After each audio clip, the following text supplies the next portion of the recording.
김지영의 여행 채널. 안녕하세요. 김지영입니다. 이번 시간에는 살아있는 역사 박물관인 푸켓의 올드타운을 탐험해 보려고 합니다. 푸켓 올드타운의 이국적인 모습이에요. 우리가 생각하고 있는 푸켓에 대한 이미지와는 많이 달라 보이죠? 중국과 포르투갈의 특징이 섞인 건물들도 멋지지만 폭이 그리 넓지 않은 도로를 누비는 원색의 썽태우도 아주 멋집니다. 오래된 건물들은 지금은 색칠을 다시 하고 거의 레스토랑이나 카페로 변신을 했어요. 그래서인지 마치 새 것 마냥 환한 데다가 개성 넘치는 데코레이션을 더해 취향마다 골라가는 재미가 있답니다. 뭔가 중국풍인 것 같기도 하지만 또 유럽 분위기도 섞여 있는 듯한 이 독특하게 믹스된 스타일은 과연 뭘까요? 올드타운까지 택시를 타고 가면서 기사 양반에게 물어보니 이게 바로 치노포르키 스타일이라고 하네요. 치노포르키 스타일이라고 혹시 들어보셨나요? 저는 처음 들어봅니다. 그래서 일단 관광정보센터로 가보기로 했어요. 처음부터 제대로 알고 나서 돌아다니는 게 좋지 않겠어요? 아하! 여기서 알게 된 재미난 사실. 치노포르키란 차이나와 포르투갈을 합해놓은 뜻이라고 하네요. 예전에 푸켓은 시암, 중국, 말레이, 인디언, 유라시아 바다 집시들이 모여 살던 곳으로 다채로운 부족들이 서로 섞이면서 그들만의 삶의 방식, 언어, 의상 및 음식 등 독특한 공동체를 만들어냈고 바바라는 나름대로의 이름으로 재탄생되었다고 하네요. 또한 푸켓이 주석 광산으로 유명했기 때문에 16세기 이후로는 포르투갈인과 중국인들이 몰려와 주석 무역에 참여를 했고 그로 인해서 부자가 되자 앞을 다투어 자기네 스타일의 집을 짓고 타운을 만들었다는 재밌고 독특한 역사를 지니고 있답니다. 원래 서로 다른 문화들끼리 충돌을 해야 또 다른 무언가가 탄생하지 않나요? 베트남의 호이안도 중국과 일본과 베트남이 믹스 매치되면서 멋지게 탈바꿈했고 말레이시아의 말라카는 포르투갈과 네덜란드와 영국 등 유럽의 많은 나라들과 중국계가 서로 섞이면서 지금의 독특한 역사 항구 도시가 되었듯이 말이죠. 알고 보니 푸켓도 서양과 동양의 문화가 충돌하면서 바바라는 부족과 특별한 건축 양식을 탄생시킨 흥미로운 역사 항구 도시 중 하나였네요. 그렇다면 이 유니크한 도시는 과연 언제쯤 생겨났을까요? 사실 아무도 이런 스타일의 건물이 푸켓에 처음 만들어졌을 때를 정확히 알지 못한다고 해요.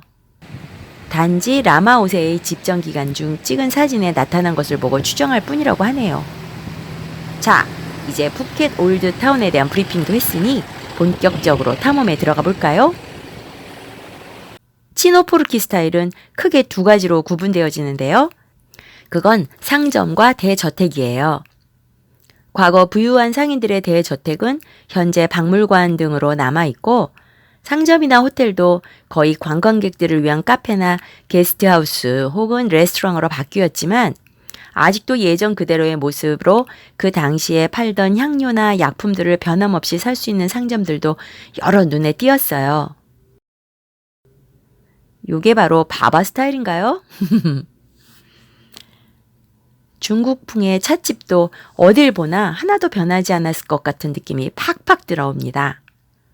바라보고 있자니 마치 100여 년 전으로 슝 되돌아간 듯한 신비로운 느낌마저 드네요. 물론 중간중간엔 요런 귀엽고 상큼하고 반짝거리는 디저트 가게도 한 자리 차지하고 있지만 말이에요. 디저트 모멘츠라는 그럴싸한 디저트 카페를 발견했으니 반가운 마음에 입가에 미소가 떠오릅니다. 요즘 푸켓의 디저트 카페엔 어떠한 특별한 달달함이 있는지 한번 들어가 볼까요? 게다가 듀리안 빙수를 맛볼 수도 있나 봐요. 남들은 듀리안 냄새 싫다고 쳐다보지도 않는데 우리는 보자마자 동공이 마구마구 확장되었습니다. 빙수 간판 보고 들어왔으니 호기심 반 기대 반 섞어서 일단 두리안 빙수 플리즈. 잘 익은 순수 두리안을 첨가물 없이 얼린 다음 아주 얇게 깎아서 만든 두리안 빙수. 맛도 맛이지만 입으로 들어가는 순간 자취도 없이 싹 녹아드는 극강의 부드러움. 그렇게 소프트하고 달콤할 수 없는데 언제 먹었는지도 모르게 사라져버렸으니 이 아쉬움을 어찌합니까? 쩝쩝 입맛을 다시다가 이번엔 패션 프루트 주스에 도전합니다. 생각만 해도 저절로 침샘 자극하는 비타민C의 결정체인 신선한 패션 프루트 주스. 덥고 지친 올드타운에선 원기 회복 용어로는 더 이상 따라올 게 없네요. 만약 돌아다니다 잠시 쉬고 싶을 땐 A Dessert Moments로 가보세요. 혹시 그럴 여유조차도 없다면 그냥 길거리에서 시원한 코코넛 주스 한 통 사서 들이키는 것도 또 다른 여행의 낭만일 테죠? 빙수도 먹고 잠시 쉬었으니 본격적으로 올드타운을 한번 탐험해 볼까요? 고고싱! 현재까지도 끊임없이 섞이고 바뀌면서 변화를 거듭하고 있는 올드타운. 여기는 친프라차 레지던스. 1919년에 지어진 저택으로 치노포르키 스타일로는 제일 처음 지어진 건물이라고 하네요. 입구에서부터 건물까지는 한참 들어가야 한답니다. 과거 푸켓 태생의 부유한 중국계 가족인 탄타와니치의 저택이라고 해요. 포르투갈 양식의 건물에 중국식 데코레이션인 홍등이 주렁주렁 달려있네요. 여기는 푸켓 타이후아 뮤지엄. 지금은 박물관이지만 1934년에 지어질 당시엔 푸켓 최초의 중국인 학교였다고 해요. 현재는 민속박물관으로 개방하고 있어서 들어가 보려고 했는데 입장료가 1인당 거의 10,000원 정도나 되더라고요. 얼마나 비싼지 후덜덜 하더라고요.